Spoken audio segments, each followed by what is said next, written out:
সরকারের উপদেষ্টা থেকে শুরু করে বিভিন্ন রাজনৈতিক দল টার্গেট করে বসছে বিএনপি। একজন তো সরে গেছে, পালিয়ে গেছে, এখন বিএনপির বিরুদ্ধেও বিভিন্ন তকমা লাগিয়ে তাকে যদি রাজনীতির ময়দান থেকে সরিয়ে দেওয়া হয়। বিশ্বাস হচ্ছে এই জন্যই যে একটা ভয়ঙ্কর অপপ্রচার বিএনপির বিরুদ্ধে দেওয়া হচ্ছে 5ই আগস্টের পর।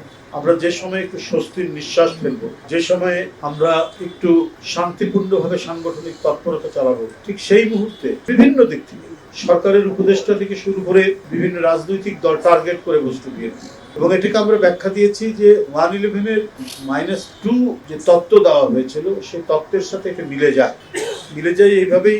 একজন তো সরে গেছে, পালিয়ে গেছে, এখন বিএনপির বিরুদ্ধেও বিভিন্ন তকমা লাগিয়ে তাকে যদি রাজনীতির ময়দান থেকে সরিয়ে দেওয়া হয়। এই ধরনের কিছু অসমতল মাঠ করার চেষ্টা চালানো হচ্ছে। তার কিছু নিদর্শনের কথা আমি গতকাল বলেছি। যেমন ধরুন ডাকসু নির্বাচন, সেখানে মাঠ কিন্তু সমতল ছিল না, অসমতল মাঠ। পদ্মা সেতু, মেট্রো রেল এবং এলিভেটেড এক্সপ্রেসওয়ে নির্মাণের গর্বিত অংশীদার বসুন্ধরা সিমেন্ট। এবং এই অসমতল মাঠের মধ্যেই ছাত্রদেরকে নির্বাচন করতে বলা হয়, ছাত্ররা নির্বাচনে অংশগ্রহণ করে। আর এই অসমতল মাঠ টিকিয়ে রাখার ইন্ধনও দিয়েছে বিশ্ববিদ্যালয়ের কর্তৃপক্ষের মধ্যে থেকে।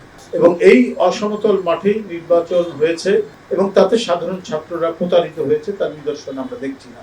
রাজশাহী বিশ্ববিদ্যালয়ে দেখুন একটা কৃত্রিম সংকট তৈরি করা, কি পোষ্য ভাতা সেটা বাতিল করা, তারপরে পক্ষে বিপক্ষে শিক্ষকরা, তারপরে অফিসাররা, তারা আন্দোলনে নেমে গেল। তবে আমাদের যে শিক্ষাঙ্গনগুলোকে নিয়ে এটা কি ধরনের পরিকল্পনা চলছে, এটা নিয়ে সন্দেহ দেখা যাচ্ছে। গভীর সন্দেহের উদ্যোগ রয়েছে। যেমন একটা পক্ষ বলছে নির্বাচন করতেই হবে, নির্বাচনের প্রতিহত করার জন্যই এই ষড়যন্ত্র করা হচ্ছে। তো বিশ্ববিদ্যালয় কর্তৃপক্ষ এই নির্বাচনের আগে তিনি কি পোষ্য ভাতা